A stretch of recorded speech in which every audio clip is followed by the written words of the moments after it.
Now, The Hunt Palmer Show. This is a catastrophe. You are now listening to The Hunt Palmer Show. Brought to you by Renaissance Homes and Pools on 104.5 ESPN Baton Rouge. That's what I wished for when I blew out my candle. Locking down the middle of the day. Live from the Raising Cane studio. This is Hunt Palmer. The floor is yours. Welcome in! Hunt Palmer coming to you from the Mercedes-Benz. Nope, that's the Raising Cane studio downtown in the capital city. That's what happens when I try to text a tweet and intro the show. It doesn't work. Raising Cane studio downtown in the capital city on this Wednesday. Not after work week in the rearview mirror. Brought to you by Renaissance Homes and Pools. Appreciate you hanging out with us here. Lots and lots to get to over the next 2 hours. Let's talk to Matthew Brune about what we saw in the PMAC last night, coming up in 15 minutes. I don't have the heart to get into it currently by myself, so we'll let Brune do that coming up in 15 minutes. It's What If Wednesday coming up at 1:30. Be sure to get your what ifs in. Got a couple of those that have come in via Twitter already. Get to some of those on YouTube as well. Will Campbell finally met with the media this week. What did Will Campbell have to say? We'll get to some of that at the end of this hour. Koki Riley in what will now be his normal Wednesday slot, talking LSU baseball at 2 o'clock. What's Spencer Rattler's trade value? Should the Saints look into that? We'll do some of that as well. So let's crank it up the way we do every day with our opening drive. Welcome to the big league. It's time for Hunt's Opening Drive. Presented by Fabry Chevrolet GMC in St. Francisville. So it's about baseball time, right? Friday, 2 o'clock, first pitch from the box every year. I give you some bold predictions, some bolder than others, but we check in on them about halfway through the season. And then at the end of the line, we tally what we've got and see how I did. I have not actually gone back to see how I did on last year's predictions, but usually it's a hit or miss bag. And usually I've got a pretty good reason for my prediction, but we know in a 56-game baseball season, things get weird. And so this is one of my favorite things to do every year. And I love going back and grading it and just kind of seeing how things shake out. So let's get into it. I've got 5 this year. Got 5 bold predictions for this LSU baseball season. Number 1, LSU leads the SEC in strikeouts through the regional round. That's my projection. Now, I have a caveat in this projection, and it is without a pitcher finishing in the top 3 of the SEC in strikeouts. The reason I feel this way is I don't know who LSU's ace definitely is going to be. Last year, LSU had the top 2 of the top 3 strikeout pitchers in the Southeastern Conference. Cade Anderson eventually passed Liam Doyle and led the nation in strikeouts, certainly leading the SEC in strikeouts. And Anthony Ianson was 3rd. And I don't know that LSU is going to develop that from a starting pitching standpoint. But I do think, based on the outline that I laid out yesterday and the stuff that this staff has in the bullpen, plus the track record of Nate Yeskie, who has had the SEC's leader in strikeouts as far as his staff goes the last 2 seasons. Even the team that lost in the regional round led the SEC in strikeouts that year and certainly did last year, going all the way and winning a national championship. I think they're going to do it again. I think a lot of the lifting here is going to be done by the bullpen. I think Maverick Rizzi's going to strike a lot of guys out. I think Zach Cowan's going to strike a lot of guys out. I think Devin Sheeran's going to strike a lot of guys out. I think Gavin Guidry is going to strike a lot of guys out. I think Marcos Paz is going to strike a lot of guys out. I think Ethan Plog is going to strike a lot of guys out. I think LSU is going to strike a lot of hitters out. And also, you get this light non-conference schedule, which does help. So I think LSU leads the SEC in strikeouts, and I'm going to cut that off at the regional round.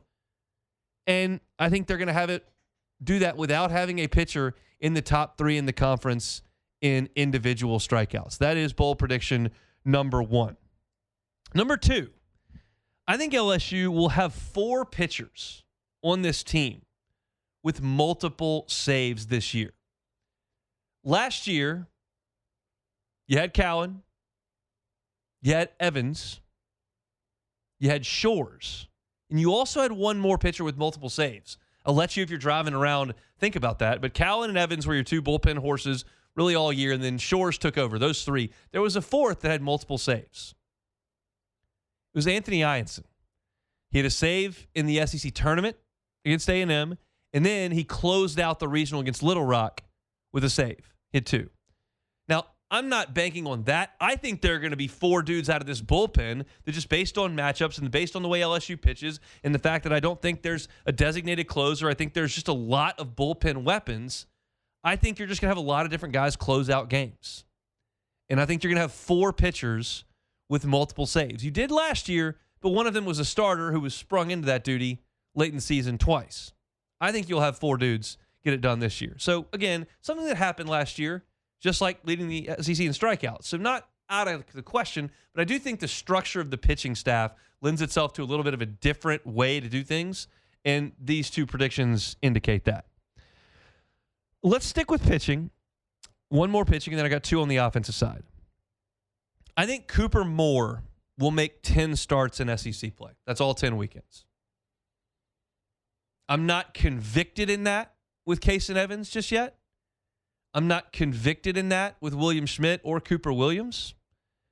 I feel like Cooper Moore has the best chance to make 10 SEC starts. And I think they'll come on Saturdays and Sundays. But I think he'll be a piece to this weekend rotation all year. Because that's where he's best suited. He's shown it. You could do like a Zach Castillo, like Gabe Gackle at Arkansas last year with Case and Evans. If, hey, he's kind of overextending. He's only making it through 3 2/3. He does have good strikeout numbers, but he's walking some guys, and he's having to give way early, and maybe he's just a little bit more effective at the back end of the game. I'm not betting on that. I think Case and Evans is going to be just fine. I am leaving the door open for it, and I think the door is welcome open because there are other options. It's pretty doable to think about an LSU rotation that has William Schmidt at the front, Cooper Moore on game 2s, and Cooper Williams on game 3s with Evans going back to the bullpen. Like, that's not crazy. It means that Evans hasn't thrown the ball as well as we thought he might, but it's not crazy. And again, I'm not betting on it. But it would be easy. It's hard to move somebody out of the rotation if you just don't have anybody to put in there. I think LSU does have options to put in there. So I think Cooper Moore is the most likely starter to go the distance. And I will take him to make 10 regular season SEC starts. I'm leaving myself susceptible to injury there, but I'm doing that basically with anything I do. So Cooper Moore making 10 starts. Those are my 3 on the pitching side. LSU leads the SEC in strikeouts through the regional round and doesn't have a pitcher in the top 3 in strikeouts in the league. 4 pitchers have multiple saves on the year, and Cooper Moore makes 10 SEC starts. Those are my 3 predictions on the pitching side. Let's go to the offense. This is a double-pronged projection on both ends of the spectrum. I do not think LSU has a 20 home run hitter this year. Jared Jones reached that number. Tommy White reached that number. Dylan Cruz reached that number. It's a tough number to get to. I don't think LSU has a 20 home run hitter. And you might say, well, that's not very bold, Hunt. Like, I don't see a slugger on this team. You've been saying that. Like, that seems kind of obvious. Okay, let's throw a caveat on the back end of it. I think LSU has 6 guys that will hit 10. 6 guys hit 10. Nobody hits 20. And I think as I look around the diamond at that starting 8, you take the DH out here for the purposes of the visual. Aaron Beatty's got a good shot. That's 1. York's got a great shot. That's 2. Second base is depends on how the platoon works out, but you've got a chance there. I think Milam has a really good shot. I think Caraway has a really good shot. So I've got 4. Catcher, first, second, and third, I feel good about. Stanfield's not hitting 10 home runs. Curiel, I think, does. Brown, I think, does. So I've got catcher, first base, shortstop, third base, center field, right field. That's 6. Plus, there's second base and DH, and I think I find another guy there if as an insurance policy if one of these guys comes a couple short. Maybe Curiel hits 8 or 9. But I think between Dardar, Reeves, and Simpson at second, and then those guys platooning at DH when they're not playing second base, I think I got a really good chance with 7 real threats. Take Stanfield out of the mix. I think I can get 6 guys to 10. Keep in mind, I looked at a stat sheet from last year. Last year, 10 home run players for LSU. Fry had 13. Jones had 22. Dickinson had 12. Milam had 11. You only had 4 get to double digits last year, and you played all the way to the end. So I think saying 6 is fairly bold. And then when you couple it with nobody hitting 20, I think it's a reasonable take here. So I'll take that as my 4th. And then my last one, this one would probably have a little bit more teeth if there wasn't as much preseason coverage around LSU baseball as there is. My guy Musso's been talking LSU baseball every morning for 3 weeks. John Eads over at AFB has been filming practice all the time. You've got a lot of folks that go out to scrimmages, and Tiger Droppings is littered with information, and On 3 is littered with information, and I'm talking about it on here, and Matt's doing Morning Scone and his show, and like there's a lot of content in preseason baseball. There was a time back when I started on the beat, like nobody talked about fall ball. Nobody talked about early season baseball. And so I could generally, with as much as I was going out there in my single days, like come up with something that nobody really knew about. So this one is not as bold as it once was, but I feel okay about it. I don't think he's going to start on opening day, but I've got Mason Braun over 3 NCAA tournament at-bats. That might mean he breaks his way into the starting lineup. It might mean he is the left-handed pinch hitter. It might mean he's a platoon guy who only faces right-handed starters. But I got Mason Braun over 3 postseason at-bats for LSU. Not a lot of garbage time in postseason, so he's going to have to figure in at some point. I didn't give hits. I didn't give homers, but I gave Mason Braun over 3 postseason at-bats. And again, no one would have even heard of Mason Braun if we weren't covering it as closely as we are. And I'm thrilled that we do. I'm glad we do. But I'm just saying, like, now everybody's kind of pointed towards that. It doesn't have quite as much teeth as it once did. But these are my 5 LSU baseball, quote-unquote, bold predictions. You tell me how bold you think they are. LSU's staff leads the SEC in strikeouts through the regional round, and they do not have a pitcher in the top 3 in the conference in strikeouts individually. 4 pitchers collect multiple saves. Cooper Moore makes 10 SEC weekend starts. 6 LSU guys hit 10 home runs, but none of them hit 20 home runs. And Mason Braun takes 3 postseason NCAA tournament at-bats as a freshman. Those are my bold predictions. Welcome your comments on those in the Bayou Ford chat, of course, on Twitter as well. I'll write this out in longer form on LouisianaSports.net. It'll be on Morning Story tomorrow. But I wanted to get those on the air and on the record. And we got it clipped. I know what day we're doing it. I'll have the story on LouisianaSports.net to reference as well. I'll probably check back on it like tax day-ish, somewhere in the middle of April, see how things are looking. And then when the dust settles, wherever that is, hopefully it's Nebraska, I'll have them, and we'll see just how I did. I'd like to go 4 out of 5 there. Like to go 4 out of 5. We'll see. Preseason's fun. Baseball seasons are fun. We'll get to it starting up on Friday. All right, Matthew Brune from the Bengal Tiger when we come back. The Hunt Palmer Show. Highland Insurance Group, HighlandIG.com, HighlandIG.com. If you're a business owner and all you know about your insurance program is it costs a lot and you know when it comes out every month, well, what does it cover? What don't you have covered? Are there any special policies that apply to your line of business that you may not have had proper access to? Do you have questions about what your insurance program does in the event of a hurricane if your power goes out and you can't access the office? Do you have questions about whether or not you're covered if one of your employees clicks something he or she is not supposed to click and your system's compromised? Do you have questions about your auto coverage or whether or not your workers' comp is properly rated, which could be costing you money? These are the things that the Highland Insurance Group takes a look at. They make sure that their clients are covered properly. Premium's always important. They know that. And they've got dozens of carriers they're contracted with. They can shop your coverage to make sure you've got the proper rate.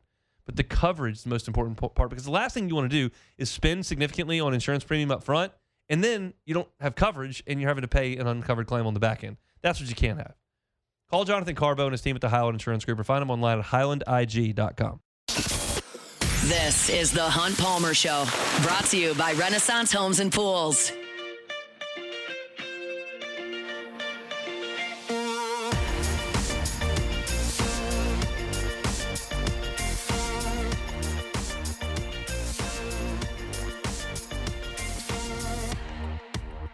In that break, I did go back and look at my bold predictions from last year at this time for LSU baseball. I put those in the Bayou Ford chat. I'll talk about them in our next segment before we get into What If Wednesday. If you've got what ifs, fire away in the Bayou Ford chat. And you can hit me up on Twitter at HuntPalmer88. Talking hoops, Matthew Brune from the Bengal Tiger, part of the team over at On3, joins us on the Jim's Firearms Hotline. Matthew, how are you? I'm doing great, Hunt. How are you? I'm doing all right. Describe the environment in the Assembly Center last night for those that were not there, and by my eye, not many were there.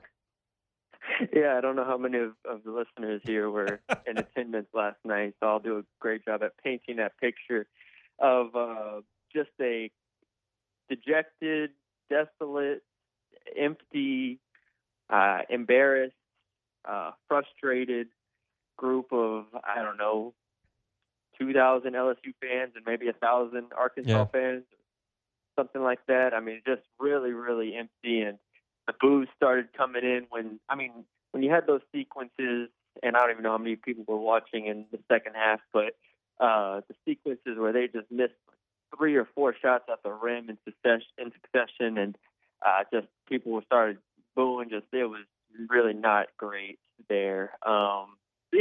That's what happens when you continue to get embarrassed like this, and I was not surprised, and I'm not saying that fans shouldn't be upset. I mean, a 30-point loss at home to anybody, especially, an okay Arkansas team, but an Arkansas team that was still without a couple key players is an embarrassing loss. It was, and I think offensively they struggled. I can pretty much explain that with Thomas McKinnon not playing, Reed not there, and it is what it is. But defensively, I just think they're terrible. Why do you think they're so bad defensively? Yeah, that's been the biggest real surprise without Thomas. I thought without Thomas, the offense would struggle as it has, but I thought the defense at the very least would be able to hold its own because Thomas is not some sort of great, big point of attack defender for LSU. So I thought, you put in Rashad King at point guard, who obviously has size, and you put him with an already big front court, and I thought, okay, they can at least defend, but obviously over the past 2-3 weeks, they haven't defended anybody really, and we've had these halves, and we've had these 10-minute stretches where teams will score 30 points in 10 minutes, and they'll score 50-plus points in a half, and I've been really disappointed. I think that's probably where this team has fallen apart more than anything. Again, without Thomas, the offense is always going to be hit or miss. It's going to be inconsistent. But, to allow 91 to Arkansas last night, 83 to Georgia, 85 Arkansas, 80 to Mississippi State. I mean, they're not guarding, and they're not dominating in the paint the way that they need to. So that's been the most disappointing thing. I know that Matt McMahon has said they changed ball screen coverages a little bit, and sure they have, but to the untrained eye, you're not seeing significant adjustments on the defensive side in terms of just trying something else defensively. Are you surprised that they just kind of continue to stick in that man-to-man that gets torched night after night? To a degree, coaches have what they know, and coaches do what they are comfortable with, so I'm not sure. I would love for them to, and I'm not even a zone guy. I don't like zone personally in terms of watching it and seeing it play out. But, as a coach, with the size that they have, you would think you can sprinkle in some 1-3-1, 2-3, just some different looks, a half-court press, something to try to get them off balance. Because my gripe with this team since day one, since Tarleton State's opening game, was they don't force turnovers. They don't heat the ball up. They don't make the teams uncomfortable. And I don't care who you are, but especially with the size that they have, it was just really jarring to me that they don't force teams out of their sets. They don't force teams to really be uncomfortable. They did a good job early in the year, making them take some tough shots later in the clock, which is great. But again, there's no substitute for forcing turnovers in any sport, football, basketball, anything, and they just don't do that. So I do think it would have been nice to throw something else at some teams. How do you find this team's effort? Before last night, I would have said the effort was actually pretty good. I just think last night when they got punched in the face in the first 10 minutes of the game, and it was very clear that they had no answers.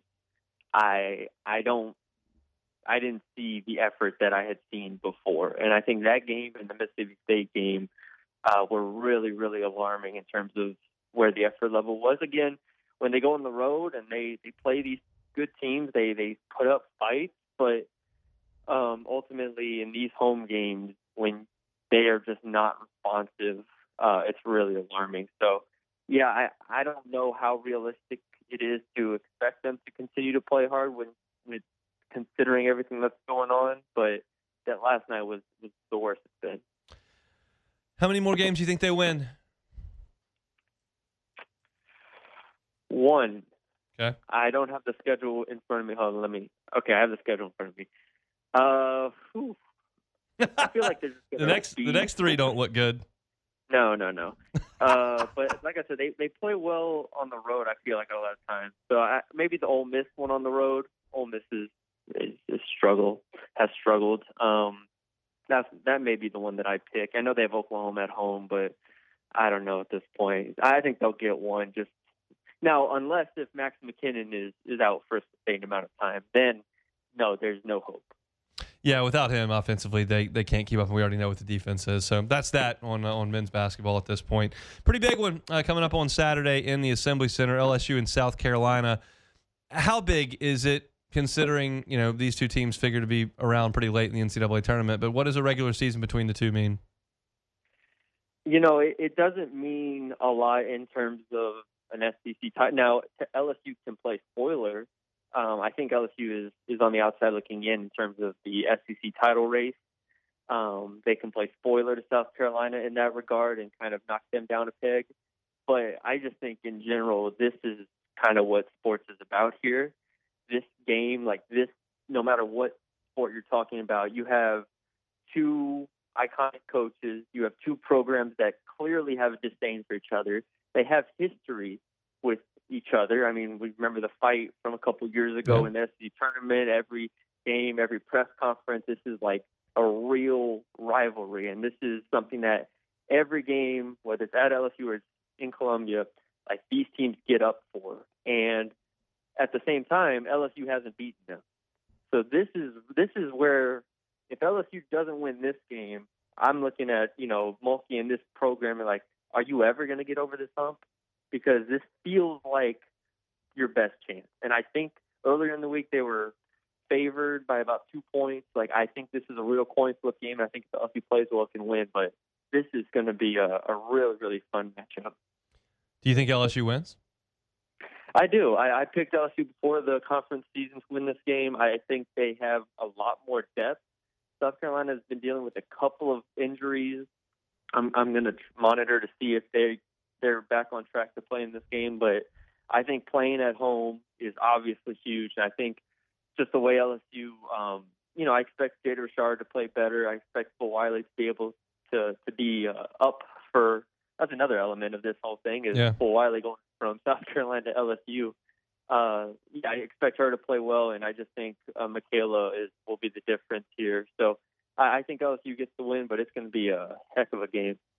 Huge matchup in the Assembly Center. Sounds like the entire lower bowl will be covered in black T-shirts. LSU is going to wear their dark tops, and it'll be high-profile matchup between the South Carolina Gamecocks and the LSU Tigers. Matthew Brune will be there if you want to read about it. You can over at the Bengal Tiger, part of the On3 team. He's with us on Wednesdays. Thanks, Matt.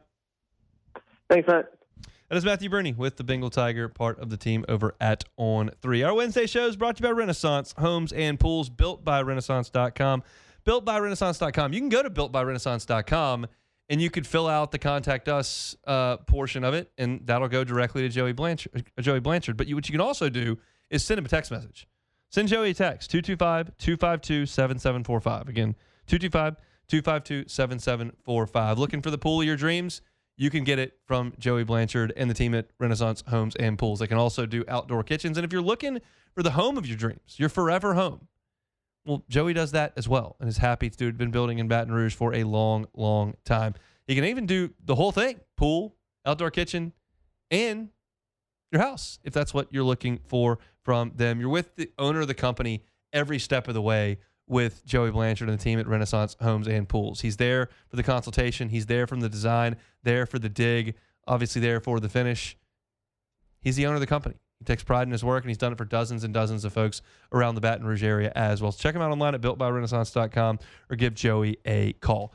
For those that were asking about my bold predictions for last season's baseball season, I'll give them to you. I just pulled it back up from LouisianaSports.net. I said LSU would not be swept They were swept by Auburn, so that was incorrect. They were only swept once, but they were swept by Auburn. I had Stephen Milam for 10 home runs. He hit 11, so that one hit.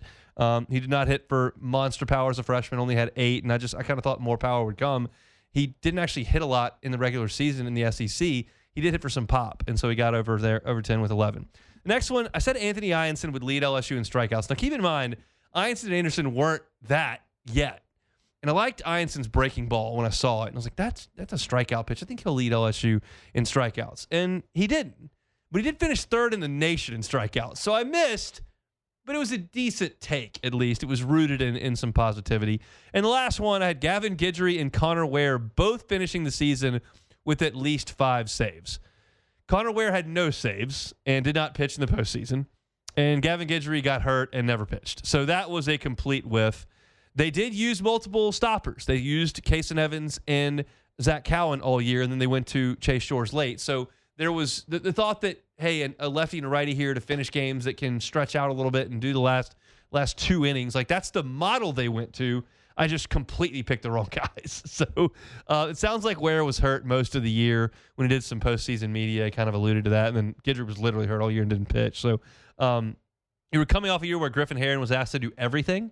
And I didn't think that they would ask one person to do everything. I thought they'd ask 2. So it's kind of the same line of thinking that I had for this year with that one. But so I went definitely got Milam correct. Half a point for Ianson. No points for not getting swept because they got swept. And then the 2 save thing I just whipped. So like 1.5 out of 4. Not great, but some reasonable takes. And then you realize the thing about this that's so fun is that oftentimes, and you don't want it to be injury related, but oftentimes you'll come up with something in your predictions that is just so wildly incorrect. It often is a good thing to revisit that and see how different things can turn out in a baseball season as opposed to the way you think in early February. And that's kind of an indication of that right there. So if you missed my 5 bold predictions for this baseball season, I went through them at the top of the show. You can go back and listen to that on demand wherever you find your sound. When we come back, it's What If Wednesday. That's next. The Hunt Palmer Show. Heart Month over at Ochsner. February's Heart Month. Time to focus on your overall health and wellness. You know, heart disease is the number 1 cause of death for men and women, but it is so often preventable. If you stay active with your regular exercise and eat a balanced diet that's got fruits, vegetables, whole grains, try best you can to manage that stress. Try to get enough sleep. Trust me, I know how that can be difficult at times, but try to do it. Avoid smoking, limit alcohol. Your primary care provider is your partner in this prevention. They help monitor blood pressure, cholesterol, and overall heart health. So make your health a priority this month and schedule that primary care appointment at ochsner.org/brprimary. You can take some small steps today that lead to a stronger heart tomorrow. Check in with your doctors and make sure you're on track for a healthy 2026. You can find them online at ochsner.org. You're listening to The Hunt Palmer Show, brought to you by Renaissance Homes and Pools.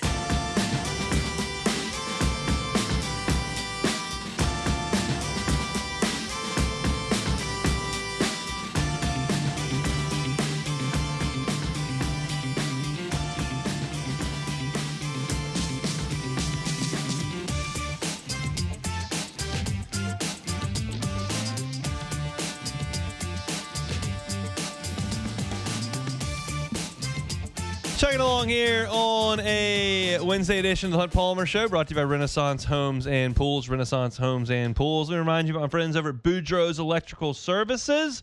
Some call it over-planning. At Boudreaux's Electrical Services, they call it foresight. Be prepared for that next power outages with a Generac home standby generator. Power outages stink. I hate them. My wife hates them a lot. So you got to get a Generac home standby generator from the folks at Boudreaux's Electrical. So you know, we've got those summer storms that roll through. They can knock your power out. It happened to me when Paul Skeens was towing the rubber in the 2023 College World Series opener. One of those brutal storms rolled through. Bam, power's out. Ended up at my wife's friend's parents' house watching that game. That's not where you want to be. You want to be at your house. So have the generator on and running. Of course, we have those winter storm events and, of course, hurricanes as well. Do what you can to protect yourself and make sure that you've got a home standby generator, whether it's your home or at your business. Boudreaux's Electrical is local. Of the 5 largest Generac generator dealers in the state, 4 of them have now been bought. Boudreaux's is the last local man standing. do business with someone who's been doing it for 40 years in the state of Louisiana. That is Neil and Melissa Boudreaux. Go to boudreauxelectrical.com to get started. That's boudreauxelectrical.com.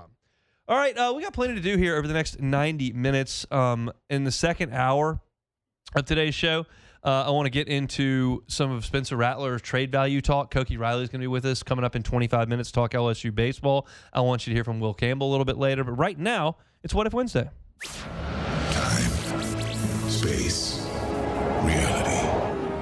It's more than a linear path. Where a single choice can branch out into infinite realities. Follow me and ponder the question. What if? All right, this one's from Twitter. So, what if we did an all McMahon team? Would they make the NCAA tournament? Well, there's only 4 years to choose from. I think I can make that lineup if asked to do it. Yeah. Point guard's obviously De'Don Thomas. That's very clear. I think the 2 guard is Cam Carter from last year. Okay, he had scorer. a great year. I mean, he had to do everything offensively. Yep. He shot it over 40% from 3, got to the rim. He's undersized, but he was a really good scorer. So I feel like my backcourt at that point is pretty good. I think the 3 has got to be Jordan Wright. He started a couple years at Vanderbilt, was the heart and soul of the team that went 500 in league play here under McMahon year 2. So he's got to be my 3. That at least gives me some length on the perimeter. Jordan was about 6'5", 6'6", so I'll take Jordan Wright at the 3. In the front court, like, Jalen Reed is a talented dude. He played his whole career at LSU as a freshman and young sophomore. Like, he's been hurt. So I don't know what Jalen Reed is. I'm going to go with KJ Williams from Man's first team.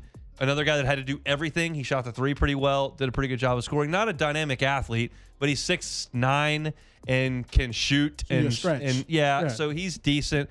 And I think the best, like, true big they've had is Nwoku. Yeah, you need a presence down low. So I think my 5 is De'Don Thomas, Cam Carter, Jordan Wright, KJ Williams, and Michael Nwoku. McKinnon would be like a nice piece off the bench, maybe. There's not a lot else that I'm like dying to pull from here. Like Corey Chess got some rebounds. That's not great. So De'Don Thomas, Cam Carter, Jordan Wright, KJ Williams, Michael Nwoku. I think that team would make the tournament. I mean, they better. I mean, that speaks to where best players. That speaks to where we are. A 4-year run, and we're taking everybody we can from 4 years. Can they make? I think they would make the tournament. You don't have a huge weakness. Cam Carter was a pretty good defender. But other than that, you're not great on defense. I would score a lot of points. I would score a lot of points. So yeah, but they would make the tournament. But it's not exactly the all Wade team. Yeah, I'm about to say it's not Cam Thomas, Trenton Watford, Skylar Mays. Tremont Waters, Skylar Mays, Emmett Williams, Darius Days, man. Cavell Bigby Williams. It's not that. Javante Smart. Javante would be on there. Yeah, I mean they had a lot of good dudes. They had a lot of good players. So you're just kind of reaching for somebody at all these positions at this point. Yeah, man, Javante, he scared my high school. He gave us 50 points in the playoffs. I bet he did. Yeah, it never looked dynamic. No. But he'd shoot that set shot, and he'd finish below the rim. But Scotlandville was live back then. Oh, yeah. They could play. They was live back then. So what if Bruce Pearl comes out of retirement to save our basketball program? I don't think so. I think Bruce is one of those coaches that looked at this thing and went, I've had enough. Yeah, I'm not chasing the NIL thing. I'm not doing the portal thing. I'm not doing the fundraising. I'm just had enough. And I get it. He's made a ton of money. Bringing the pros back. I told Marler, Chris Marler's fiance, lovely, loves the Auburn Tigers. And I told her when Bruce Pearl retired, I said, that program's dead. Sorry. And it is. I mean, they're not the worst team in the league by any stretch of the imagination, but it'll be a slow descent from where it was because they now have not Bruce Pearl in charge. And that's, even though it's his son, it ain't going to work.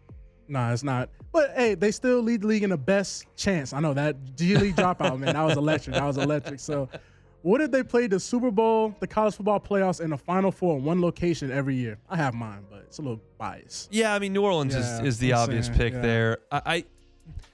If I split them, which I think is reasonable, like I think I would play the college football national championship in the Rose Bowl and be fine with it. Ooh. I've never been to the Rose Bowl, but I'm told logistics are terrible, and that's not great. but you can find a place to stay in LA, and it's a gorgeous setting, and I think that works. I think for the Super Bowl, If it's not New Orleans, Miami maybe. probably.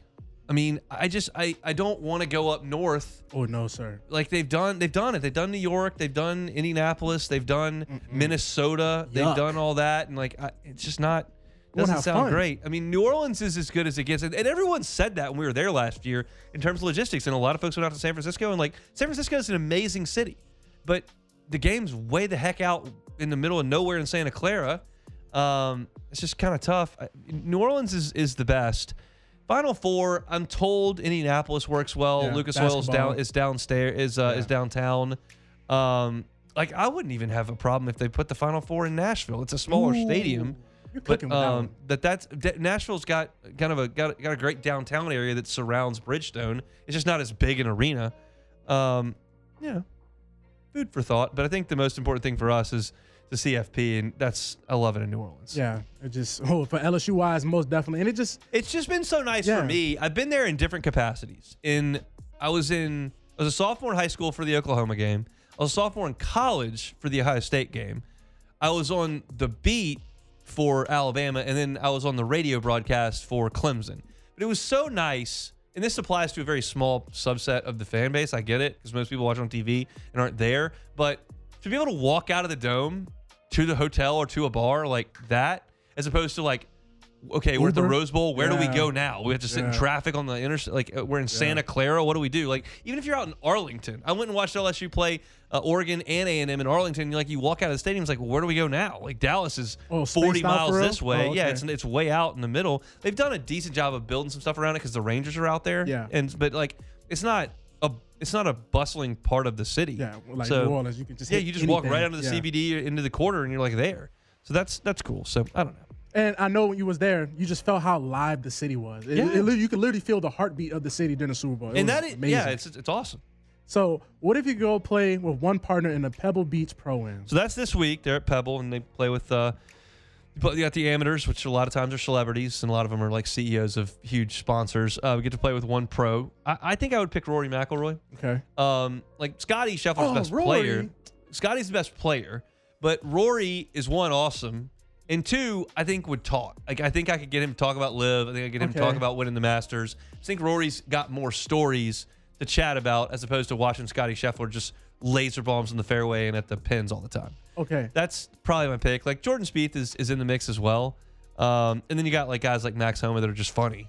But I think Rory's my pick. If you got me to play with one guy, I think Rory's the guy. Okay, as the most casual golf person ever, outside looking in about Rory, all I see is him raging about the phones and all that. So that's why I was like, Rory, this guy. I'm like, I seen the video of him raging about don't record me and all this. Yeah, they're under a microscope out there. I'm a little harder on some of the other guys than Rory, but that's my pick. I think it's McIlroy. So But I that's it cannot for, wait. Yeah, that's it for Take It or Leave It. I cannot wait So, to. whoa, hey, this is What If Wednesday. That's it. Come Take It or on, Leave It. Hunt. I thought we Come were done. on, Hunt. I thought we would just get on Come out of here. on.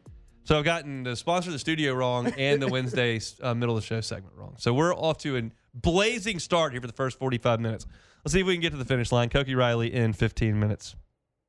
The Hunt Palmer Show. Swing Easy Golf Club in Baton Rouge. Swing Easy, GCBR.com. Looking for a round of golf? I just mentioned Pebble Beach. You can play it. The Tour Pros are playing Pebble this week. You want to play it? Go to Swing Easy Golf Club. It's really fun. I played some of the holes out there. Unfortunately, I hit 600 shots on the 7th hole. You don't have to do that. You can just play it once, and you can play the famous 8th, 4 through 11 at Pebble. It's as good as it gets. And so if you want to put the Tour Pros on TV off to your right, grab a beer out of the bucket of beers, and then play Pebble Beach with your buddies on the simulator, you can do that at Swing Easy Golf Club. It's an awesome place to hang out. You can become a member at Swing Easy Golf Club. Get some great discounted rates. Get some hours that it's all yours. Entertain clients, entertain guests. It's an awesome spot to mix golf into your social life or to work on your game at Swing Easy Golf Club. They're on Segan at Perkins. Swing Easy, GCBR.com. You're listening to The Hunt Palmer Show. Brought to you by Renaissance Homes and Pools.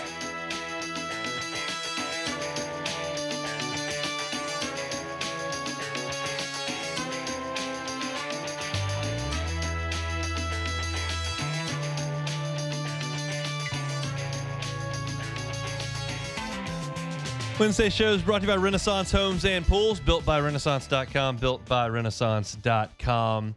Obviously, I'm in the media. I write quotes.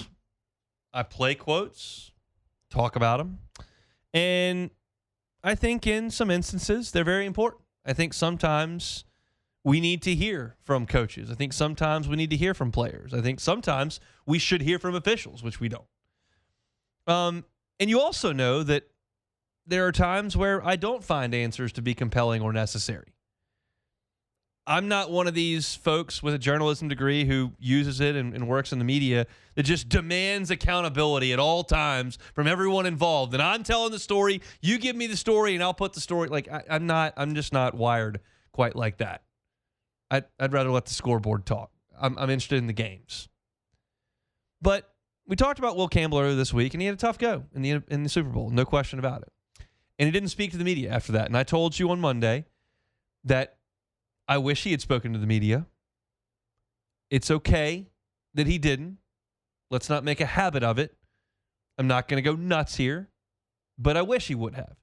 And he finally got the opportunity to meet with the media and to give his thoughts on the Super Bowl and not talking to the media and kind of what he may have said back on Sunday after a tough loss where he didn't play very well. And the first bite we'll play is kind of an apology for not speaking. I apologize about the other night not being available to talk. Just had a lot of emotions, obviously going after tough loss, long year. I just wanted to make sure that I had my head on properly before I said anything. I didn't want to say anything that I didn't need to say, and I know that can happen, especially with myself, whenever there's emotions involved. So just wanted the night to sleep on things. You know, there are three ways to handle it.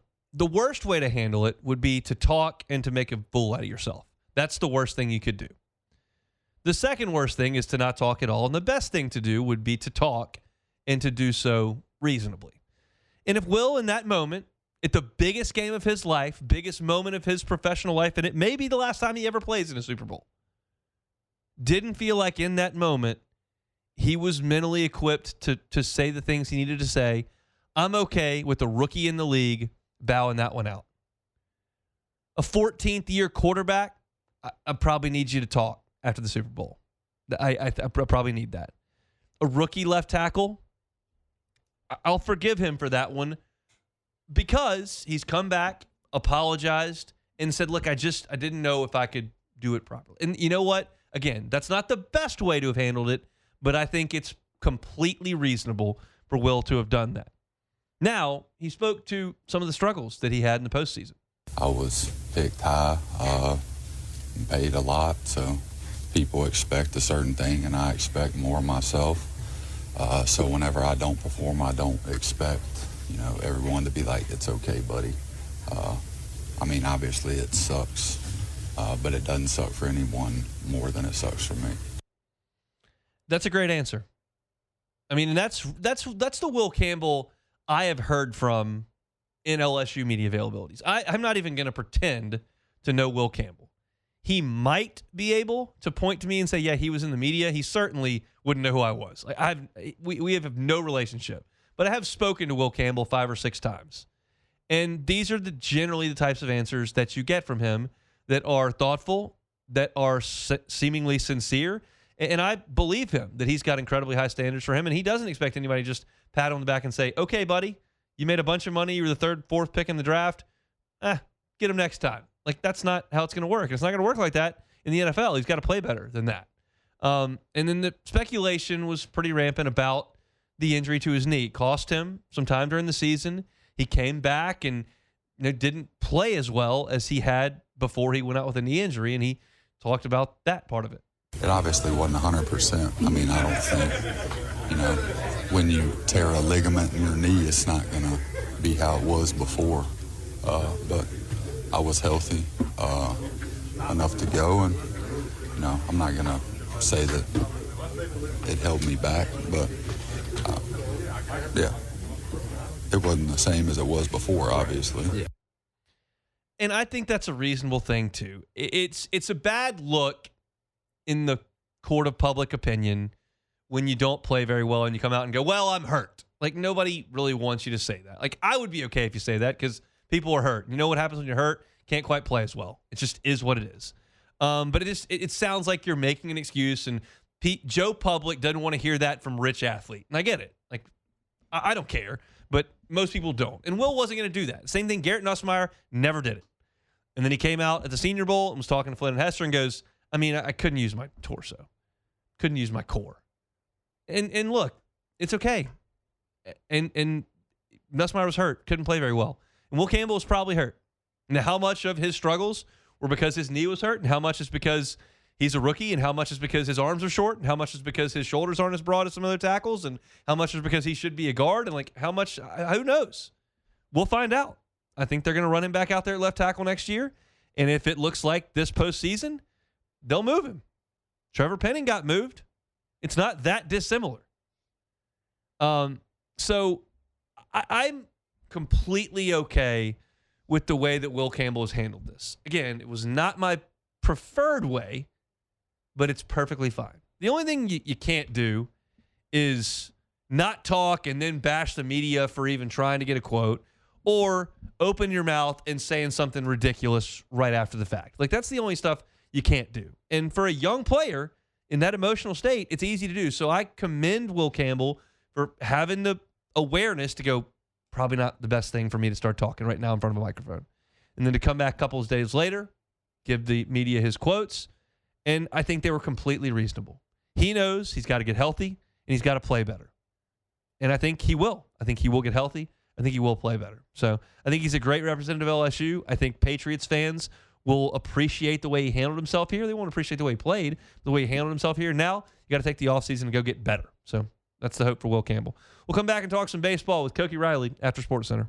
The Hunt Palmer Show. First American Bank and Trust. First American Bank and Trust. You know, the management averages 25 years with First American Bank and Trust. Well, how does that happen? That happens when you've got a community feel in your bank. People feel like they're a part of something. First American Bank and Trust is part of Southeast Louisiana. It just is. The people that work there, that make the decisions on your commercial loans, that make the decision on your personal loan, are part of your community. You're not just a line item. You're not just somebody that may or may not get an answer when they make a call. You're part of the community that First American Bank and Trust has called home for well over 100 years. So when you're looking for that commercial loan, you're looking for that personal loan. When you're in St. Tammany, Tangipahoa, Dutchtown, Hammond, Terrebonne, First American Bank and Trust needs to be who you trust. That's our friends at First American Bank and Trust.